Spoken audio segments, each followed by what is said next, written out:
Indonesia, harapan terakhir dunia yang terlupakan. Siapa sangka, Indonesia akan menjadi harapan terakhir. Saat ini, di belahan dunia lain, sebuah eksodus senyap yang berpotensi menulis ulang sejarah sedang terjadi. Tahukah Anda akan hal ini? Kaum diaspora Tionghoa Indonesia, yang selama berpuluh-puluh tahun memegang peranan penting dalam ekonomi global dan telah memilih tempat-tempat paling aman dan makmur di dunia, kini sedang meninggalkan apartemen mewah mereka di Singapura, Amsterdam, dan Silicon Valley. Mereka mengemasi barang-barang mereka dan berbondong-bondong kembali ke Indonesia. Barat sudah selesai, begitulah seruan keputusasaan mereka. Alasan mengejutkan di balik pilihan mereka untuk kembali ke Indonesia adalah sebuah keajaiban yang bagi kita, orang Indonesia, sudah begitu biasa hingga seringkali kita lupakan. Saya, sebagai seorang jurnalis investigasi dari Eropa, datang ke Indonesia untuk memecahkan misteri di balik fenomena yang sulit dipercaya ini. Dan di akhir penelusuran saya, yang saya temukan adalah kebenaran luar biasa tentang masyarakat Indonesia yang tak akan pernah diberitakan oleh media barat. Mengapa orang-orang yang dianggap paling cerdas di dunia ini kini berbondong-bondong kembali ke Indonesia? Saya akan menceritakan keseluruhan kisahnya sekarang, tanpa ada yang ditutup-tutupi. Eksodus kaum intelektual kembali ke tanah air. Sebuah gelombang besar kepulangan kaum diaspora yang menjadi tulang punggung komunitas Tionghoa Indonesia di luar negeri telah dimulai. Fakta bahwa tanah air baru yang mereka tuju adalah Indonesia telah menciptakan gelombang kejut di kalangan komunitas finansial barat, terutama negara-negara maju di Eropa dan Singapura, yang selama ini membanggakan tingkat kesejahteraan dan keamanan tertinggi, kini dilanda kebingungan ekstrem. Mengapa mereka meninggalkan tempat yang aman ini untuk kembali ke sebuah negara kepulauan di Asia Tenggara?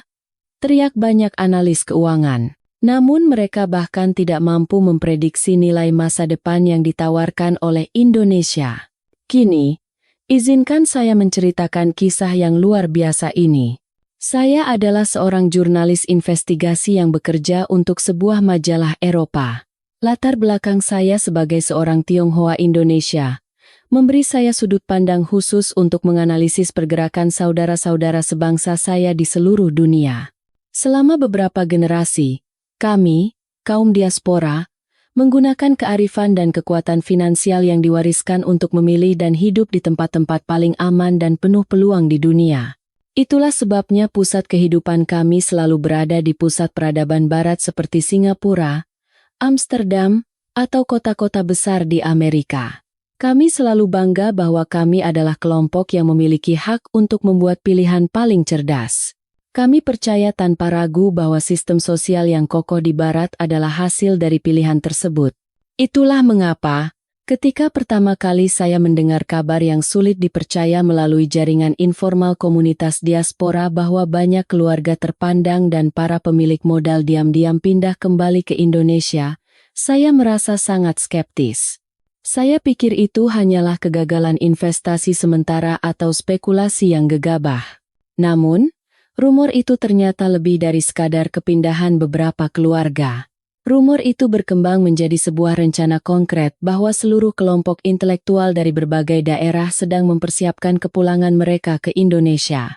Beberapa hari yang lalu, seorang direktur yayasan pendidikan di Amsterdam yang menghubungi saya secara langsung berkata dengan nada yang terdengar seperti jeritan putus asa, "Kami tidak bisa lagi mempercayakan anak-anak kami pada sistem pendidikan di Eropa." Bahkan rekan-rekan profesor saya yang puluhan tahun lalu pindah ke Amerika, sekarang rela melepaskan jabatan mereka di Harvard dan Stanford untuk mengajar di universitas-universitas di Indonesia. Kualitas pendidikan dan sumber daya manusia di Indonesia yang mereka ceritakan melampaui semua yang pernah kami alami di Eropa. Keyakinan mendalam dalam suara direktur itu mulai menggoyahkan fondasi pemikiran saya. Di depan mata saya, ada bukti yang jelas bahwa daya prediksi dan kemampuan mengambil keputusan luar biasa dari kaum diaspora yang telah menggerakkan ekonomi dan akademisi dunia selama ratusan tahun, pada saat ini sedang memilih Indonesia. Saya harus membuktikan kata-kata mereka. Sebagai seorang jurnalis, Saya memutuskan untuk terbang ke Indonesia guna mengungkap latar belakang sebenarnya dari eksodus besar ini. Sejak saat saya tiba di Bandara Internasional Soekarno-Hatta dan menginjakkan kaki di jantung kota Jakarta, citra Indonesia yang saya bayangkan selama di Eropa mulai runtuh seperti ilusi. Tujuan pertama liputan saya adalah menemukan kelemahan struktural dalam masyarakat Indonesia. Di kota-kota Eropa tempat saya tinggal, jalanan menjadi remang dan berbahaya setelah pukul 10 malam. Saya harus selalu berjalan sambil waspada dengan keadaan di belakang. Kekerasan dan kejahatan tak terduga sudah lama menjadi berita sehari-hari. Saya memiliki prasangka yang mendalam bahwa tingkat keamanan di Indonesia tidak akan jauh berbeda dari Eropa. Atau mungkin kesadaran warganya masih terbelakang dibandingkan dengan tingkat perkembangan ekonominya. Namun, pada hari pertama kedatangan saya, saat melakukan liputan hingga larut malam di salah satu kawasan paling ramai di Jakarta, saya tidak bisa menyembunyikan keterkejutan saya. Ribuan orang berlalu lalang hingga larut malam, tetapi tidak ada sedikit pun bayangan pertengkaran, intimidasi, atau tindakan kriminal terang-terangan yang biasa saya saksikan di Eropa. Orang-orang bergerak dengan tertib, tenang, dan damai. Bahkan warga yang menggunakan transportasi umum seperti KRL dan Transjakarta bertindak atas dasar rasa saling menghargai yang mendalam. Yang lebih mengejutkan adalah pemandangan yang saya saksikan saat dalam perjalanan untuk bertemu seorang narasumber. Di bangku sebuah taman kota, seseorang tampaknya meninggalkan laptop mahal dan tas bermerek begitu saja. Di Eropa, barang-barang itu pasti sudah lenyap dalam hitungan detik. Namun, setelah puluhan menit berlalu, semuanya masih berada di tempat yang sama. Saya terkejut dan terus merekam pemandangan itu dengan kamera saya. Tak lama kemudian, seorang pria yang tampaknya adalah pemiliknya kembali dan mengambil barang-barangnya seolah tidak terjadi apa-apa.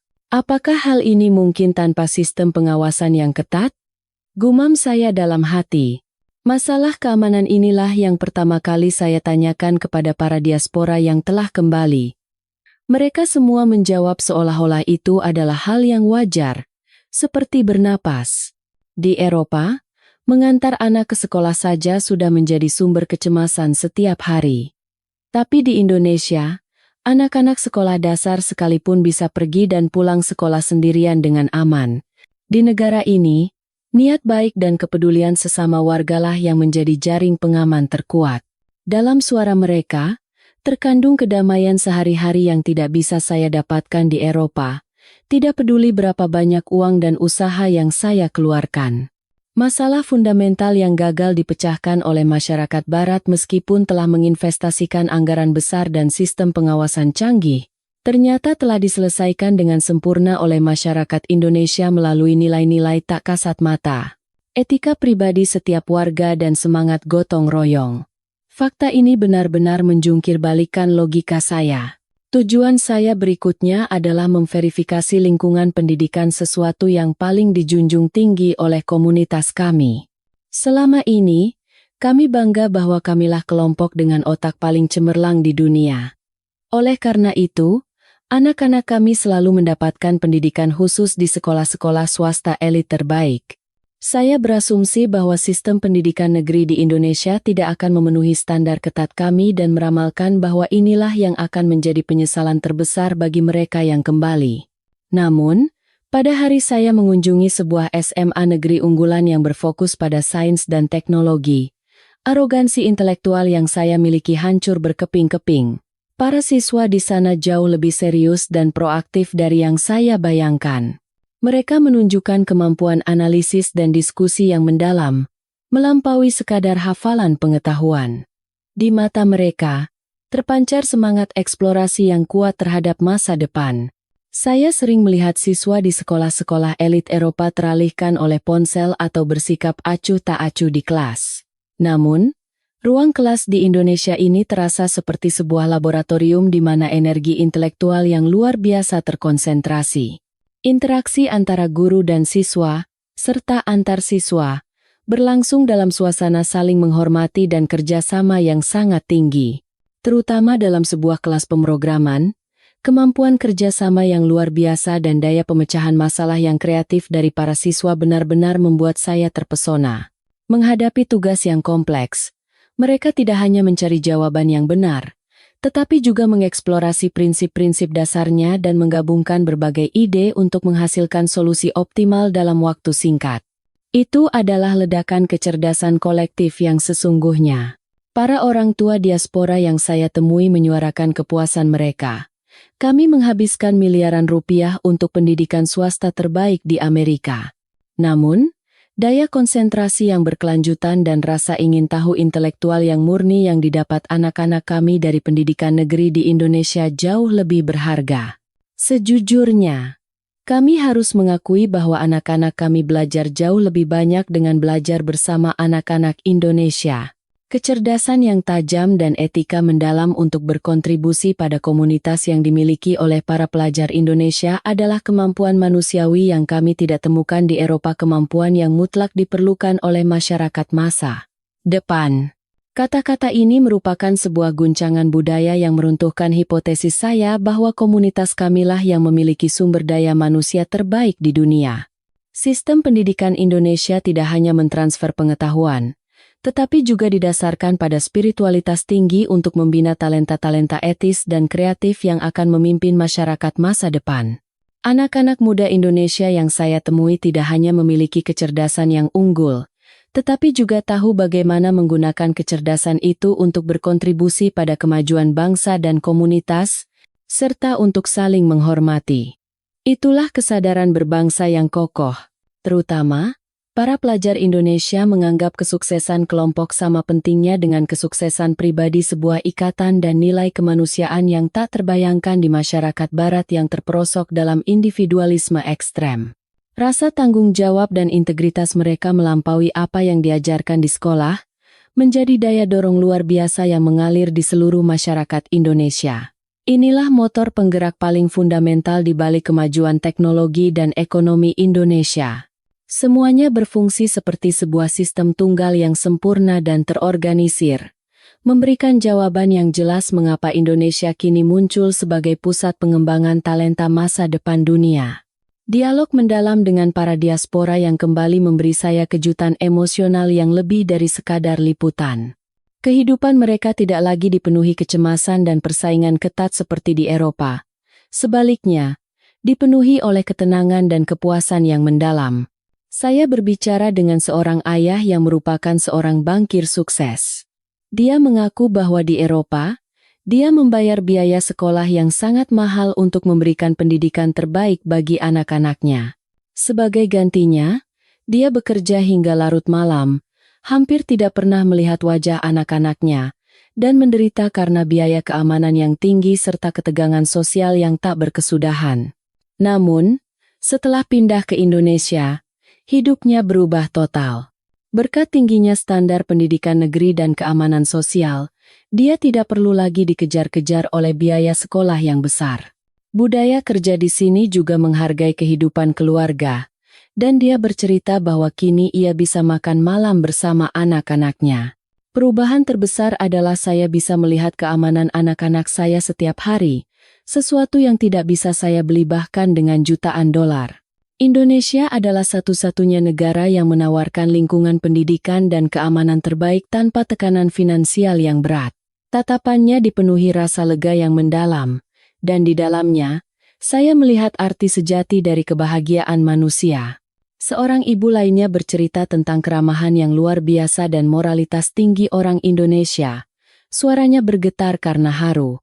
Dia mengatakan bahwa tatapan diskriminatif dan sikap eksklusif yang dianggap wajar di Eropa, serta kewaspadaan terus-menerus terhadap identitasnya sebagai Tionghoa, tidak pernah ia alami sama sekali di Indonesia. Sebaliknya, orang Indonesia menyambut dan menghormati mereka dengan tulus. Dia menceritakan sebuah episode ketika anaknya tersesat saat bermain di taman. Orang-orang Indonesia di sekitarnya langsung berlari menolong seolah-olah itu adalah anak mereka sendiri, bahkan membantu menghubungi polisi. Fakta bahwa tidak ada satupun dari mereka yang meminta imbalan atau memberikan tatapan tidak menyenangkan kembali membuat saya tercengang. Ini adalah sesuatu yang tidak akan pernah bisa dibayangkan di Eropa. Mereka menunjukkan kepada kami apa arti tetangga sejati dan bagaimana cinta universal menopang sebuah masyarakat. Indonesia terasa seperti benteng terakhir di mana semangat komunitas masih hidup. Sikap mereka dalam menghormati budaya dan keyakinan kami juga melebihi ekspektasi. Mereka mungkin penasaran dengan gaya hidup kami, tetapi tidak pernah sekalipun mencoba untuk mengucilkan kami. Saya tidak akan pernah melupakan wawancara dengan seorang akademisi terkemuka yang pernah menjabat sebagai profesor di sebuah universitas elit di Barat sebelum pindah ke Indonesia. Dia mengaku merasa putus asa dengan realitas masyarakat Barat yang secara ekstrem hanya mengejar kesuksesan individu dan telah kehilangan nilai-nilai solidaritas dan kerja sama sosial. Namun, dia mengaku sangat tersentuh oleh kenyataan bahwa di Indonesia, nilai-nilai hidup bersama atau gotong royong masih sangat kuat, dan rasa tanggung jawab terhadap sesama dan komunitas mengalir di seluruh masyarakat. Di Indonesia, kepercayaan timbal balik dan kearifan kolektif adalah mesin penggerak inovatif yang menggerakkan masyarakat. Ikatan manusiawi yang telah hilang di Barat masih berfungsi kuat di sini, terutama kekuatan mental orang Indonesia untuk bersatu pada masa-masa sulit tidak ada tandingannya di dunia. Kata-katanya adalah sebuah pencerahan yang menyakitkan. Sementara kami di Barat sibuk mengejar kesuksesan semu berupa kekayaan dan status, Indonesia telah mewujudkan nilai-nilai yang lebih tinggi, yaitu kebahagiaan dan etika dasar manusia. Saya tidak bisa menahan keraguan pribadi. Apakah saya pernah merasakan rasa aman dan hormat yang begitu manusiawi dalam hidup saya di Eropa? Saya harus mengakui bahwa kamilah yang selama ini memandang rendah Indonesia. Tetapi pada kenyataannya, sayalah yang arogan karena telah mengabaikan dan menutup mata terhadap cara hidup yang lebih luhur dan stabil. Pengakuan tulus mereka mengguncang saya hingga ke lubuk hati. Menjadi semakin sulit untuk mempertahankan sikap objektif sebagai jurnalis. Saya mulai didominasi oleh kesadaran bahwa saya tidak lagi sedang meliput untuk mencari kelemahan Indonesia, melainkan untuk mendokumentasikan kehebatannya. Ketika saya melaporkan kebenaran luar biasa yang saya temukan di Indonesia ke kantor pusat di Eropa, respons yang saya terima adalah penghinaan dan keraguan yang terang-terangan. Laporan rinci saya tentang jalanan yang aman, lingkungan pendidikan yang fenomenal, dan kepuasan mendalam para diaspora dianggap sebagai propaganda sepihak atau penilaian berlebihan akibat gegar budaya.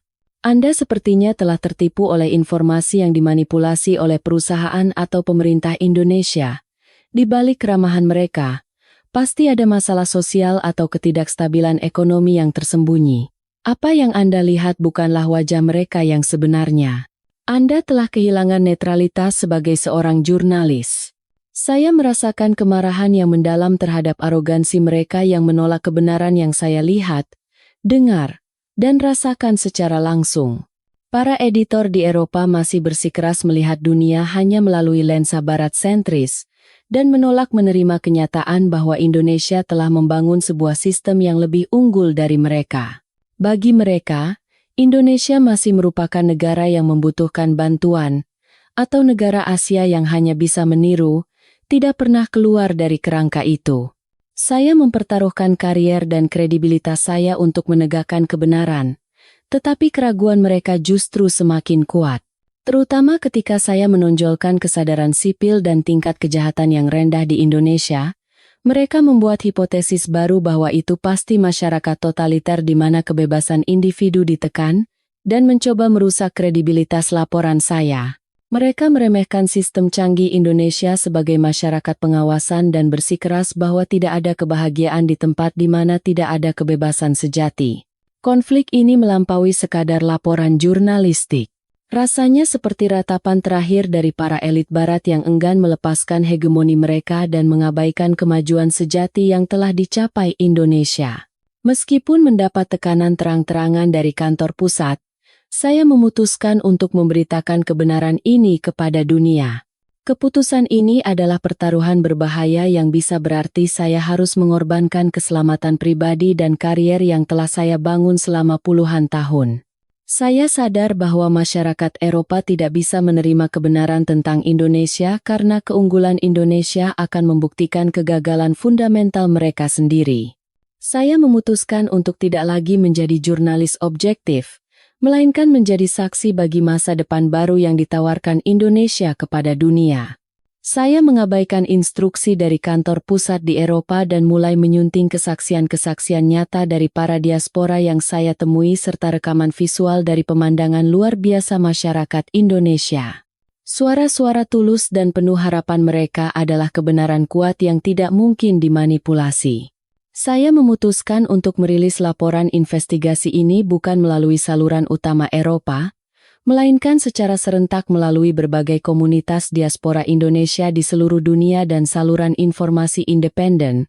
Informasi ini harus menjangkau langsung orang-orang yang paling membutuhkannya dan menciptakan efek domino yang nyata, lepas dari kendali media barat.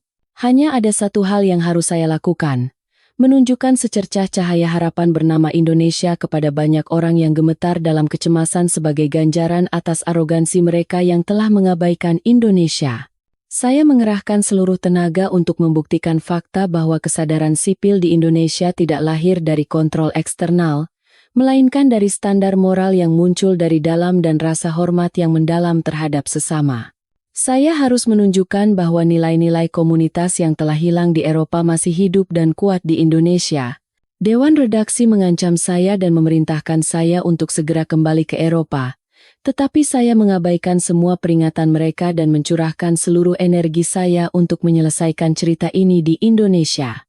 Keputusan ini adalah tindakan paling berisiko sekaligus paling etis yang pernah saya ambil sejak menjadi jurnalis. Saya harus membuktikan keunggulan Indonesia kepada dunia, dan dengan demikian, membuka pintu harapan baru bagi masa depan masyarakat yang sedang saya kritik. Video yang saya rilis melalui saluran independen saya menciptakan guncangan besar di komunitas diaspora di seluruh dunia hanya dalam 1 hari setelah dirilis. Terutama adegan yang merekam lingkungan pendidikan yang luar biasa dan kehidupan sehari-hari anak-anak yang aman telah mengguncang hati para orang tua di seluruh dunia. Apa yang saya liput di Eropa adalah realitas palsu yang tersembunyi di balik arogansi. Apa yang saya temukan di Indonesia adalah masyarakat masa depan di mana kebebasan sejati dan etika telah terwujud. Efek domino dari laporan ini melampaui imajinasi. Ini bukan lagi sekadar perpindahan individu. Berita mulai berdatangan secara real-time bahwa perusahaan-perusahaan investasi besar milik diaspora mulai membuka dana investasi yang berfokus pada Indonesia. Bersamaan dengan itu, eksodus besar aset-aset inovatif dan kaum intelektual terbaik dari komunitas diaspora menuju Indonesia secara resmi dimulai. Ini adalah deklarasi yang jelas bahwa modal likuid yang mencapai triliunan rupiah kini ingin diinvestasikan pada sistem sosial yang stabil dan sumber daya manusia yang unggul di Indonesia. Ini adalah peristiwa bersejarah yang mengekspos ketidakpercayaan yang menentukan terhadap instabilitas fundamental masyarakat Barat. Modal selalu bergerak ke tempat yang paling aman dan memberikan keuntungan tertinggi. Fakta bahwa modal inovatif dari kaum diaspora memilih Indonesia adalah bukti yang jelas akan keunggulan Indonesia dalam bahasa ekonomi. Bukan hanya para imigran yang mengemasi barang-barang mereka. Poros keuangan dunia mulai secara bertahap bergeser dengan Indonesia sebagai pusatnya. Kehidupan pribadi saya juga mengalami transformasi fundamental.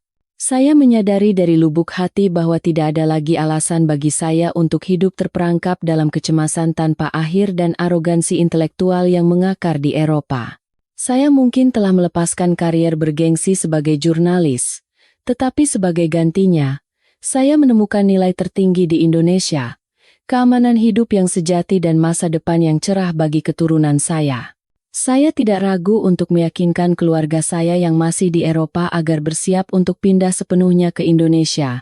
Awalnya, istri dan anak-anak saya ragu untuk meninggalkan kehidupan mereka yang stabil di Eropa. Namun, setelah melihat rekaman video yang saya kirimkan yang merekam kehidupan sehari-hari yang damai dan rasa lega yang mendalam dari para diaspora, mereka mulai menyuarakan antusiasme yang besar. Terutama putra saya. Ia merasa sangat tertarik dengan budaya belajar dan berkembang bersama kemampuan intelektual unggul para pelajar Indonesia. Dia dengan penuh semangat menyatakan keinginannya untuk bisa belajar bersama siswa-siswi di Indonesia. Tatapan tulus di mata putra saya membuktikan bahwa semua keputusan yang saya ambil adalah benar. Saya dengan rapi mengakhiri kehidupan saya sebagai jurnalis investigasi selama puluhan tahun dan mendapatkan kesempatan untuk memulai proyek penelitian baru di sebuah universitas terkemuka di Indonesia. Saat ini, di tahun 2025, fenomena kepulangan diaspora ke Indonesia telah melampaui sekadar statistik imigrasi. Ini adalah peringatan keras dari Indonesia terhadap peradaban Barat yang sedang runtuh akibat arogansi dan kebobrokan etika. Ini menunjukkan kemungkinan sebuah peradaban baru di mana martabat manusia dan etika komunitas diwujudkan sebagai nilai tertinggi. Saya, yang kini menetap di Indonesia bersama keluarga, merasakan sendiri keramahan hangat dan kepedulian luar biasa dari orang Indonesia. Saya menyadari bahwa kekuatan sejati negara ini, bahkan sebelum teknologi canggihnya, terletak pada tingkat spiritualitas tinggi untuk saling percaya dan menghormati. Perjalanan panjang kaum diaspora selama ini selalu mencari keamanan dan peluang terbaik. Dan kini, pilihan terakhir dan paling bijaksana mereka adalah Indonesia. Ini secara historis membuktikan fakta bahwa Indonesia adalah negara dengan sumber daya manusia terbaik dan sistem sosial paling stabil di dunia. Saya tidak lagi menilai Indonesia dari sudut pandang lama Eropa. Indonesia sudah menjadi negara yang memimpin masa depan. Dan masyarakat Barat harus dengan rendah hati belajar dari sistem luar biasa yang telah dicapai Indonesia, atau mereka akan selamanya tertinggal oleh arus zaman. Kami telah mengalami kecemasan dan penyesalan sebagai ganjaran karena telah mengabaikan Indonesia. Tetapi sekarang, dengan melihat kembali Indonesia, kami menemukan harapan baru. Melalui cerita ini, saya ingin bertanya kepada seluruh dunia. Apakah tempat tinggal Anda saat ini menawarkan keamanan sejati dan daya saing masa depan bagi anak-anak Anda? Indonesia menyajikan jawaban yang paling jelas dan penuh harapan atas pertanyaan itu. Hubungan dengan Indonesia akan menjadi kunci terpenting yang menentukan masa depan umat manusia. Kisah ini diam-diam bertanya kepada kita. Apakah negara maju yang sesungguhnya hanya ditentukan oleh skala ekonomi dan kekuatan militer? Pilihan mereka yang kembali ke Indonesia membuat kita merenungkan kembali bahwa kedamaian dalam kehidupan sehari-hari dan saling menghormati adalah nilai yang sejati. Terima kasih banyak telah menyimak hingga akhir. Dukungan Anda sangat berarti bagi saya. Ini adalah kisah di balik sebuah pencerahan yang mengharukan.